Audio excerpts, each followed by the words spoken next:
encoder. Jadi encoder itu merupakan kebalikan decoder, dapat dianggap suatu kebalikan decoder karena kalau decoder itu nanti outputnya itu nanti mungkin akan menjadi sesuatu yang dapat kita nikmati, tapi nanti untuk encoder itu nanti inputnya itu dari sesuatu yang kita masukkan nanti digunakan untuk memberikan data kepada suatu rangkaian digital.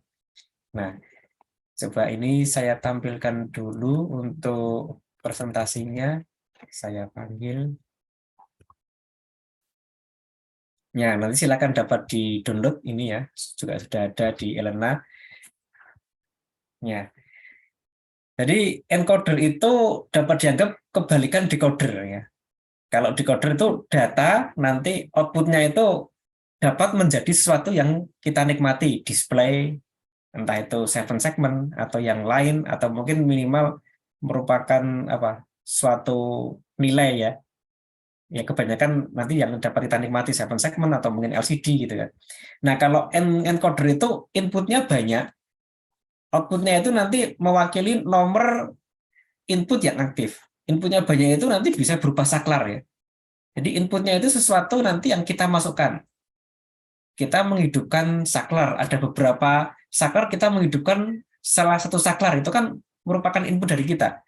Outputnya biasanya berupa data. Nah, data nanti yang mewakili nomor saklar yang aktif. Jadi inputnya beberapa line, kemudian beberapa line itu yang aktif hanya satu saja. Nah, kemudian outputnya nanti adalah nanti data bisa beberapa bit ya, bisa 2 bit, 3 bit, atau 4 bit yang mewakili nomor input yang aktif. Nah, ini contoh encoder. Nah, ini yang cukup sederhana ini ya. Ini ada 8 input, kemudian outputnya itu ada 3 output. 8 input itu bisa berupa saklar yang nanti dapat kita aktifkan, atau mungkin kondisi-kondisi tertentu yang nanti menjadi masukan sistem. Kondisi yang masuk itu mestinya hanya satu yang aktif saja.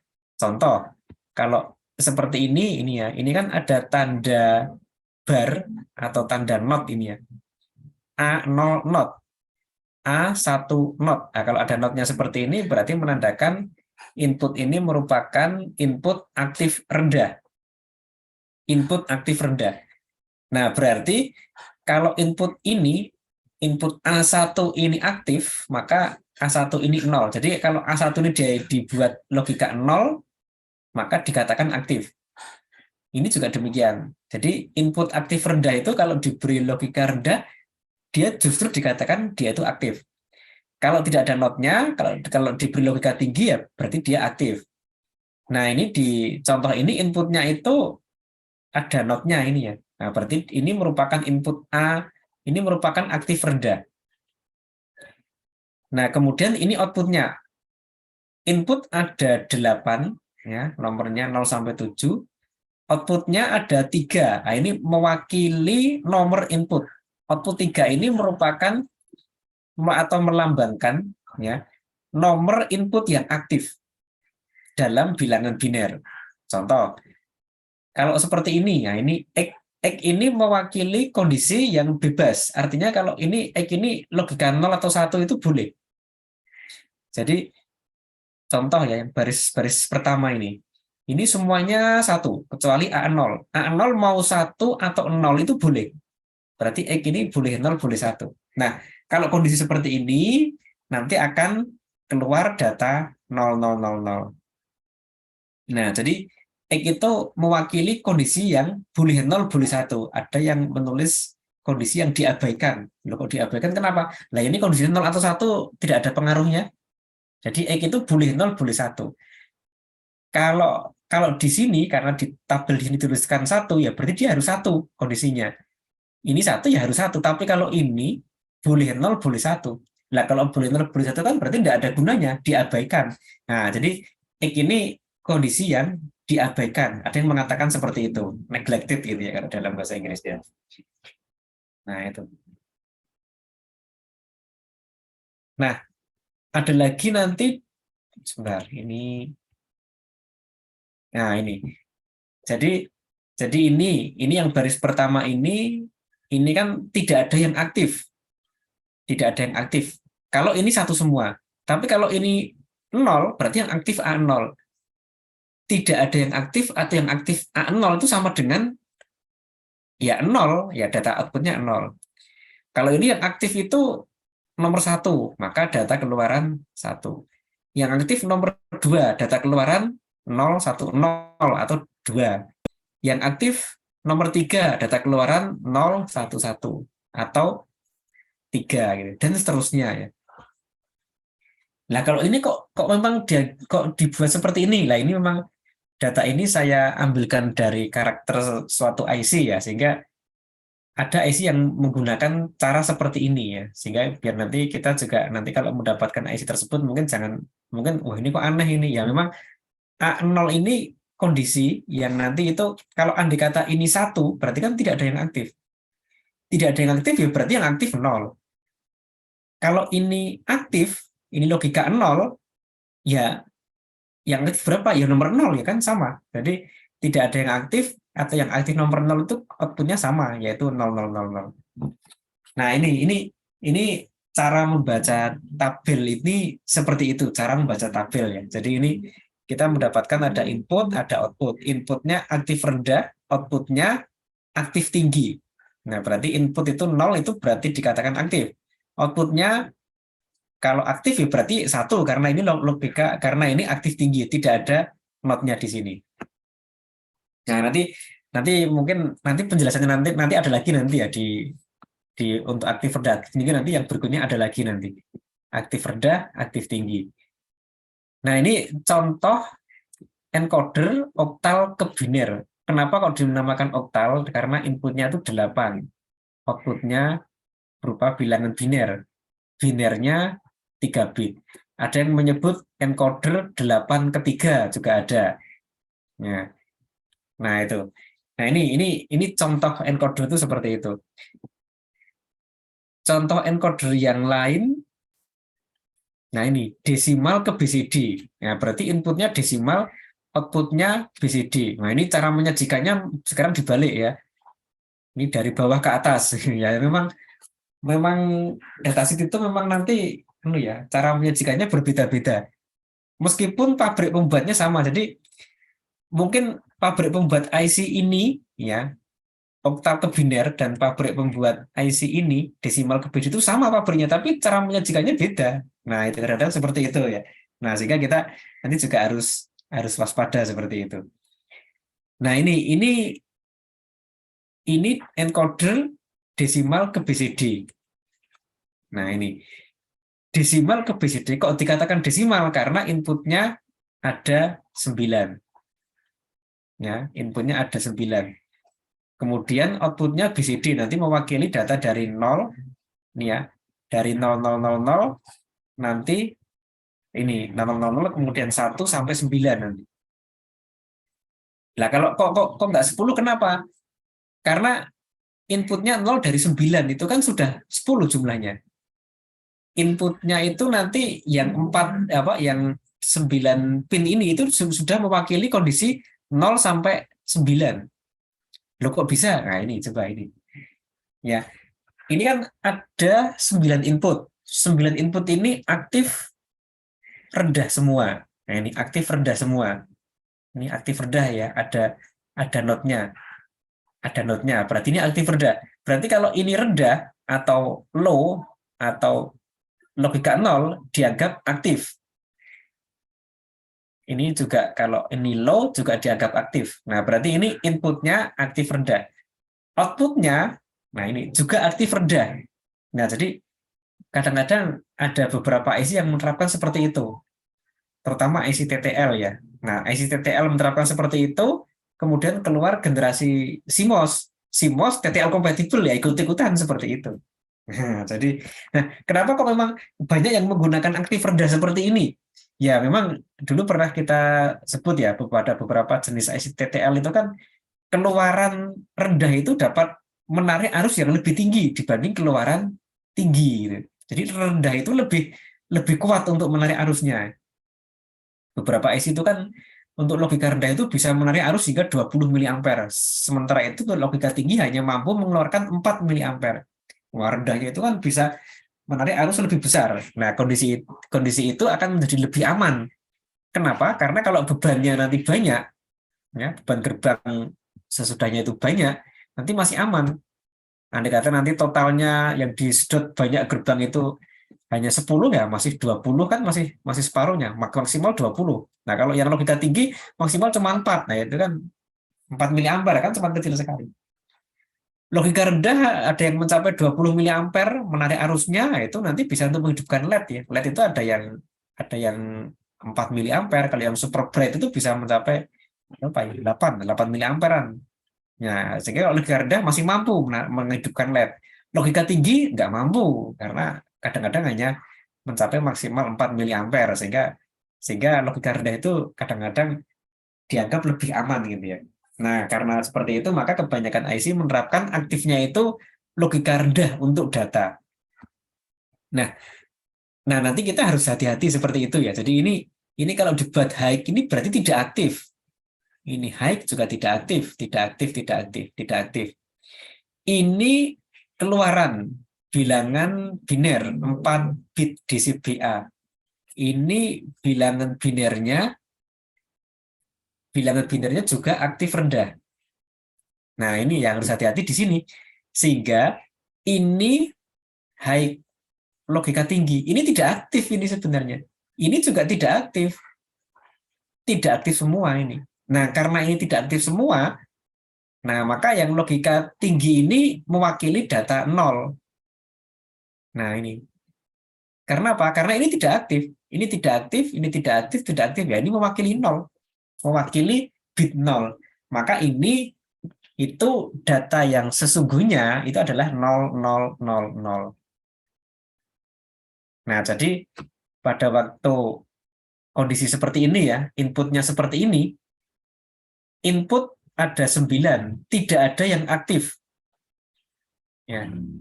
Input ada 9 buah dan tidak ada yang aktif. Output 0. Tapi 0 itu ini ya, data yang keluar adalah high, high, high, high.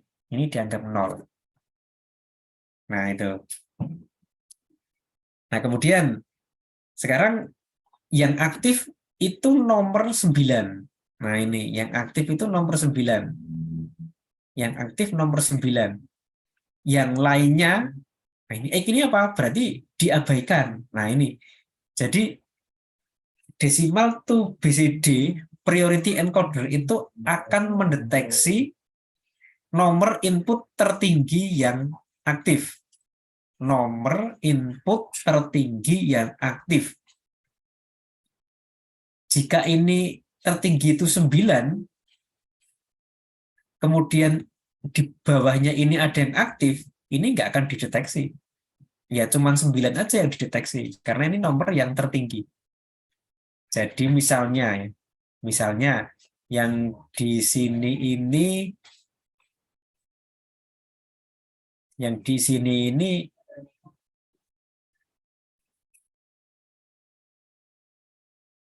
yang di sini ini juga low ini ya, misalnya ya. Saya tulis di sini. Nah, andai kata di sini juga low. Ah, maka low ini berarti A4 juga aktif. Iya, tapi nggak akan terdeteksi. Karena decoder ini hanya mendeteksi nomor yang tertinggi. Jadi kalau A4, A9 aktif, yang terdeteksi A9 saja. Nah, berarti data output 9. 9 itu output realnya itu low, high, high, low ya. Low, high, high, low. Nah, ini realnya, tetapi karena ini aktif rendah, low ini dianggap aktif. Ini tidak aktif, ini tidak aktif, ini aktif. Nah, sehingga outputnya 1001. Ini ya, 1001. Nah, jadi decimal to BCD priority encoder itu nanti hanya mendeteksi input tertinggi yang aktif. Loh, kok dibuat seperti itu? Ya, karena IC ini itu hanya mengeluarkan satu buah data bilangan biner. Ya, ini kan hanya mengeluarkan satu buah data, yaitu nomor input yang aktif. Andai kata yang aktif itu ada beberapa, ini tidak bisa memberikan informasi semua yang aktif, maka dipilihlah yang tertinggi saja. Nomor tertinggi yang aktif, maka keluar di sini. Sehingga kalau di sini low, ya ini tetap 9. Jadi yang aktif itu nomor 9, output 9. Yang aktif nomor 9 dan nomor 7, ya tetap 9. Nah, jadi hanya mendeteksi nomor input yang tertinggi yang aktif. Nah, kalau yang aktif itu, nah ini yang tertinggi nomor 8, ya berarti keluar data 8. Nah, berarti kalau seperti ini, yang aktif nomor 8. Nomor 9, input nomor 9 tidak aktif. Kalau nomor 8 sudah aktif, maka data output 8. 8 itu low, high, high, high. Ini aktif, tidak aktif, tidak aktif, tidak aktif. Berarti 1, 0, 0, 0. Andai kata input nomor 9 sudah aktif, maka input yang di bawahnya mau aktif atau enggak, ya tetap tidak berubah datanya. Nah, jadi di sini sekali lagi di sini itu nanti decoder, encoder prioritas ini ya. Encoder prioritas desimal ke BCD itu mendeteksi input nomor tertinggi yang aktif. Ya, inputnya ada 9. Data keluaran hanya merupakan 1 digit desimal atau 4 bit biner yang dikemas dalam format BCD. Ya, berarti dia hanya bisa mendeteksi nomor input yang tertinggi saja. Andai kata ada beberapa input yang aktif, maka yang terdeteksi adalah nomor input yang tertinggi saja. Nah, itu encoder prioritas itu seperti itu. Nah, mungkin ada yang apa yang bertanya tapi mungkin dalam hati ya. Loh kok nggak dibuat nganu Pak? Kalau kok nggak dibuat IC ini bisa mendeteksi beberapa input yang aktif, kan lebih bagus seperti itu. Ya, misalnya input yang aktif 8 sama 4. Nah, Bu ini keluarnya 8 sama 4. Ya, maunya seperti itu, tapi ini kan tidak bisa ya, karena outputnya kan cuma 4 bit. Outputnya 4 bit itu kan nanti hanya mewakili sebuah bilangan desimal. Nah, sebuah bilangan desimal itu mewakili apa? Mewakili 8 dan 4? Ya nggak mungkin. Ya pilih salah satu. Yang paling mudah mana? Ya yang tertinggi. 8. Gitu. Nah, ini jadi IC ini itu mendeteksi nomor input yang aktif, kemudian memberikan ke data keluaran. Nah, berarti kalau nanti misalnya ya kita mempunyai beberapa kondisi ini ya, beberapa kondisi misalnya kondisi di ruangan ada 9 ruangan ya, ada 9 ruangan, ruangan yang aktif itu yang mana? Gitu. Nah, kita bisa menggunakan IC ini. Tetapi IC ini hanya bisa mendeteksi nomor ruangan yang tertinggi yang aktif. Nomor 8 ini aktif. Nah, ini atau mungkin nanti suatu saat nomor yang lain yang aktif, itu bisa aja. Nah, nanti 8, 7 sampai nanti yang paling rendah ini 1 nih ya. Berarti ini yang aktif adalah ruangan yang aktif adalah nomor 1, adalah input nomor 1. Input nomor 1 low, berarti datanya seperti ini. Data keluaran seperti ini. Ini ya, ini datanya. Tapi real logika yang keluar itu nanti seperti ini. High, high, high, low. Atau ini di sini tidak aktif, tidak aktif, tidak aktif, ini aktif. Nah, ini desimal tuh BCD priority encoder ya. Nah, ini juga sudah kalau di mahasiswa kemarin saya buat tugas ya, ini nanti digunakan untuk saklar emergensi ruangan ya. Nanti ada nanti ya. Nah, itu desimal tuh BCD priority encoder. Nah, ini seperti ini. Jadi data tabelnya seperti ini ya. Yang X ini berarti kondisi yang diabaikan ya. Berarti IC ini nanti tidak akan mendeteksi lagi kalau ini sudah aktif yang tertinggi di sini, maka ini sudah diabaikan. Nah, itu desimal tuh BCD berarti encoder. Nah, silakan kalau ada yang mau ditanyakan. Nah, dari PowerPoint saya tadi, ya, dari PowerPoint saya tadi, nah ini kan berarti kan kita bisa mendeteksi ini ya, mendeteksi satu di antara beberapa yang aktif ini. Nah, sekarang dulu juga pernah saya jadikan jadikan soal ke mahasiswa. Ini coba ini. Nah, sebentar. Ya, jadi di diktat itu juga sudah ada di diktat itu ya. Mungkin sambil kita mencoba gitu kan. Sambil kita mencoba encoder. Nah, ini materi encoder nanti mungkin sudah dipakai di sini. Ini ada soal-soal latihan. Nah, mungkin kita ke sini aja nih. Ya. Nah, ini dari fungsi tadi nanti kita bisa membuat sesuatu fungsi seperti ini ya. Saklar emergency ini. Nah, ini kita akan mencoba menerapkan encoder itu di sini ya. Jadi di sini anggap aja ada sebuah rumah sakit yang terdiri dari 10 ruang inap dengan nomor 0 sampai 9. Jadi nanti ya ini kan nomor itu kan nanti dapat dapat kita kita ubah-ubah ya. Tapi kalau disesuaikan dengan tampilan di 7 segment berarti kita hanya kalau kita menggunakan satu digit 7 segment berarti tampilannya hanya 0 sampai 9. Nah, di setiap ruang, tadi ada 10 ruangan dengan nomor 0 sampai 9, di setiap ruang itu terdapat saklar emergency. Nah, nanti jika pasien di sebuah ruangan membutuhkan pertolongan, pasien cukup menekan saklar emergency. Nah, maka di perawat akan tampil nomor ruangan yang ditekan tadi itu. Nah, karena tampilannya itu hanya di sebuah 7 segment, ya, karena tampilannya itu, oh, maaf, ini ternyata belum belum masuk di share screen-nya. Iya, oke, saya ulangi ya, share screen-nya belum masuk ternyata. Nah, ini ada di soal di diktat kita di bab 2 bagian bagian belakang ini ya. Bagian belakang di diktat ini hampir hampir bab 3 ini. Nah, ini babnya kok bagus. Salah salah tulisnya ini. Nah, ini di bagian belakang ini ya. Ini di bagian encoder kemudian ke bawah terus. Nah, ini di bagian belakang ini. Nah, ini ya.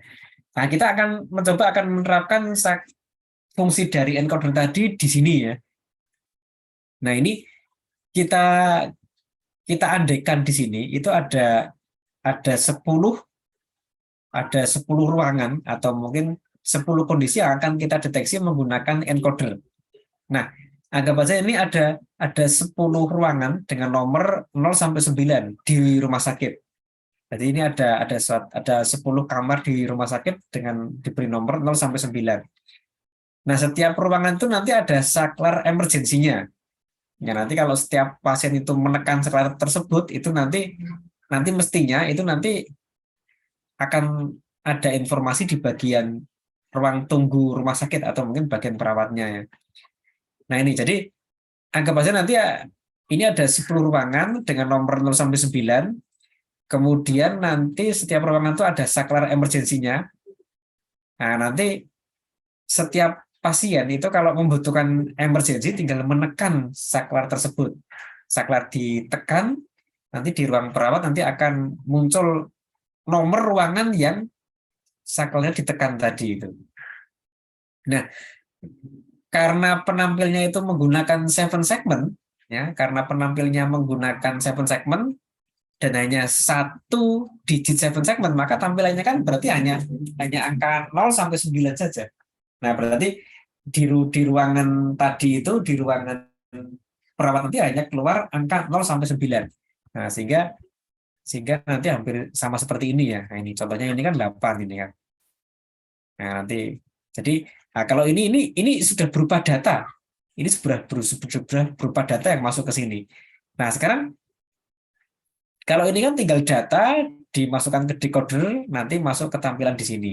Nah, sekarang data ini kan sesuatu yang tidak real ya.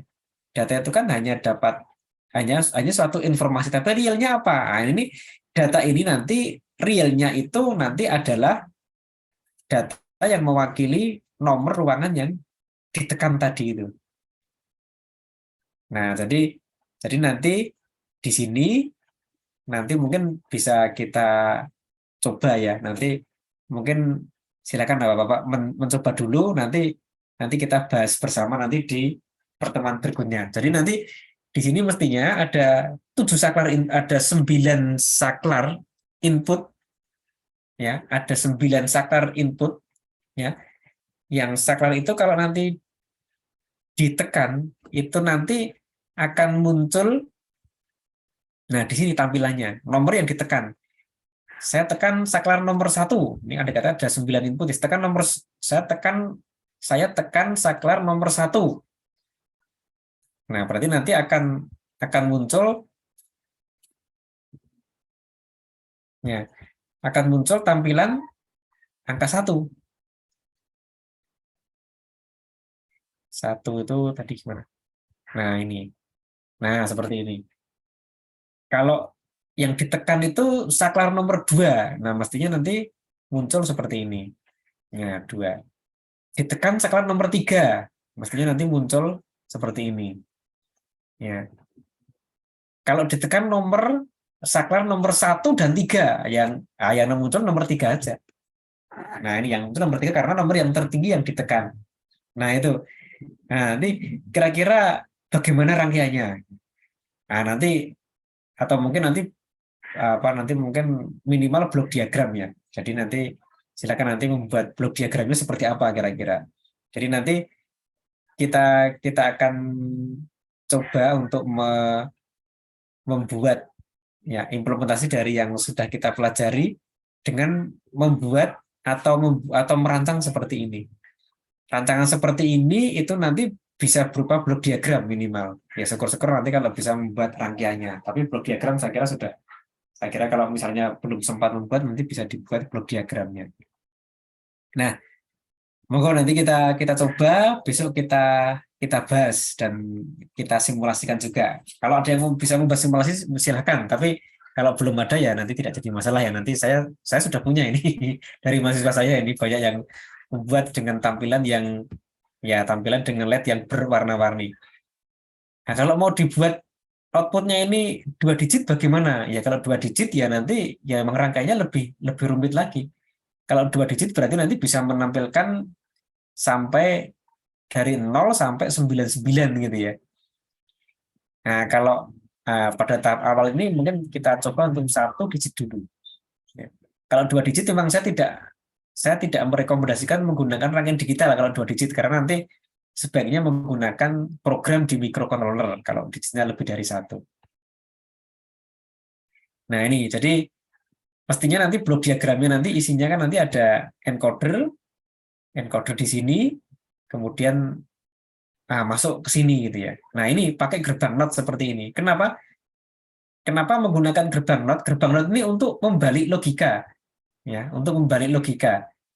Jadi tadi kalau tadi sempat kita bahas ya di bagian PowerPoint itu kan, nah ini. Jadi di sini ini kan logikanya ini kan terbalik ini kan. Nah, ini. Jadi kenapa kok dibutuhkan gerbang NOT tadi? Ya, ini kan digunakan untuk memberikan aktif rendah, input aktif rendah. Dan NOT tadi nanti akan dibutuhkan di sini. Jadi keluaran dari encoder ini kan aktif rendah. Nah, nanti masuk ke decoder harus pakai gerbang NOT. Karena dibalik ini ya. Dibalik menjadi aktif tinggi. Jadi realnya kan ini. Ini itu agar nanti dapat dimasukkan ke decoder harus diganti menjadi aktif tinggi. Aktif tinggi ya ini berarti ya, dari sini ke sini dibalik menggunakan apa? Ya menggunakan not. Ini diperoleh dari not ini. Jadi D udah dinotkan, notkan lagi ya sama dengan D. Nah, ini berarti dinotkan jadi 0. Dinotkan jadi 0. Nah, sehingga kalau mau membuat ini ya cukup menggunakan rangkaian tadi ini. Nah, ini kan kita kan memberikan aktif rendah di sini. Coba ya. Nah, ini kondisi tidak aktif semua. Ini kondisi aktif untuk A. Nah, ini kondisi aktif untuk A. Berarti ini kan 0, 0, 0, 1. Ya. Nah, itu. Ini kondisi untuk 0, 0, 1, 0 gitu kan. Nah, ini 0, 0, 1, 0. Ini aktif.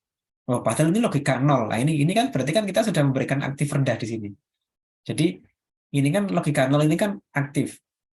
Ini tidak aktif. Ini gray. Ini berarti gray itu nanti kalau diukur teganannya ya nanti kira-kira mendekati logika tinggi ini nanti. Nah, berarti ini kan sebenarnya kan 0, ini kan 1101. Tapi di sini begitu dibalik pakai not jadi 0010. Nah, ini jadi ini sebenarnya sudah siap digunakan untuk apa ya? Untuk input dari encoder ini ya. Jadi ini memang sebenarnya ini depannya itu ada encodernya. Ini kan dari karya mahasiswa yang saklar emergency tadi, di sini ada encodernya di depan sini. Nah, ini saya potong terus saya groundkan gitu ya. Nah, itu. Nah, jadi ini contoh untuk aktif rendah itu seperti itu ya. Ini data dimasukkan aktif rendah, dibalik dulu, kemudian jadi aktif tinggi. Jadi aktif tinggi jadi DCBA seperti itu. Nah, ini kalau ini mau digunakan, tinggal dipasang depannya, ditambah encoder ya. Jangan lupa ini dikembalikan ke semula ini. Ya, kembalikan semula. Nah, itu. Nah, ini nanti silakan nanti dapat ditambahi, sudah saya upload ke Elena. Ini merupakan decoder dari BCD ke 7 segment, tapi input BCD sudah dibuat aktif rendah. Dibuat aktif rendah, berarti kalau ini dibuat rendah, ini justru aktif.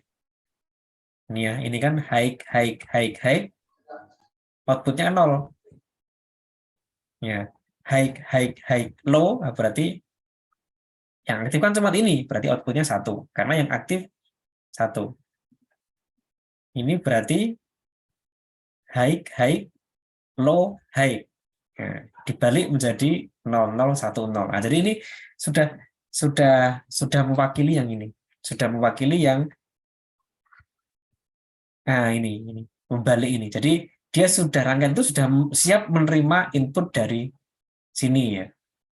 Nah, berarti tinggal menambah encoder prioritas di depannya, kemudian tinggal dipasang saklarnya ya. Nah, nanti saklarnya nanti yang diaktifkan salah satu saja, atau ini ya, misalnya ini diaktifkan nanti yang nomor 1 atau nomor 2, atau kalau mau diaktifkan beberapa ya berarti nanti encoder nanti hanya menerima nomor tertinggi yang aktif. Nah, ini misalnya ini yang diaktifkan ini 5, berarti 5 dan 3, berarti nanti yang diterima adalah 5 yang dikonversi ke sini. Nah, itu saya kira nanti mudah ditambah dengan encoder saja. Nah, mungkin itu dari kami. Silakan kalau ada yang mau menanyakan sesuatu, ya jangan lupa untuk presensinya. Ini nanti silakan untuk tugas ini seperti biasa nanti ada waktu 1 minggu ya, 6 hari ya sampai nanti iya 7 hari sampai nanti hari Selasa. Nah, ini untuk encodernya saya tampilkan. Nah, ini encoder. Ya, ini cuma terjemahan bahasa Inggris yang tadi itu ya. Nanti silakan di-upload maksimal tanggal 20 Desember ya. 20 Desember. Sekarang tanggal 13. Ya, berarti tanggal 19 ya, 19 Desember nanti ya. 19 Desember ya, saya kasih 19 Desember karena hari Senin ya. Nah, nanti minggu depan kita kita bahas dan kita cocokkan. Ini sudah ada jawaban terbaik tahun kemarin. Nanti tinggal dicocokkan nanti kira-kira sama ataukah tidak jawabannya. Nah, itu kira-kira untuk hari ini ada yang tanya mungkin ya.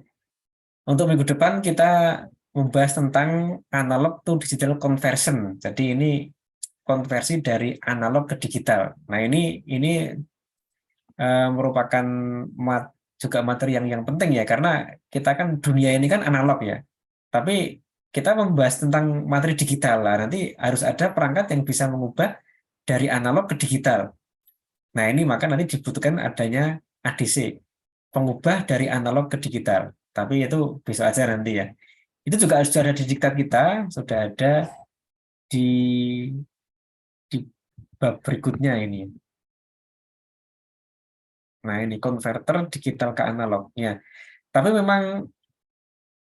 memang di sini apa ya, sangat teoritis di sini ya. Kalau Bapak-bapak baca mungkin sangat teoritis sehingga nanti demi kepraktisan kita mungkin nanti kita bisa langsung kepada beberapa hal nanti yang istilahnya itu shortcut ya. Jadi ini materi ini untuk tahun-tahun kemarin memang sedemikian rupa ya sehingga dari teori dibuat satu persatu, tapi nanti kita kita bisa membuat shortcutnya. Karena memang kadang-kadang materi kuliah itu kadang-kadang memang diupdate seperti itu ya. Contoh misalnya kalau pemrograman itu kan zaman dulu menggunakan bahasa assembler, kemudian menggunakan bahasa C. Ya, kalau sekarang bahasa C-nya sudah bahasa C yang menggunakan Arduino, sehingga lebih lebih bersifat aplikatif gitu ya.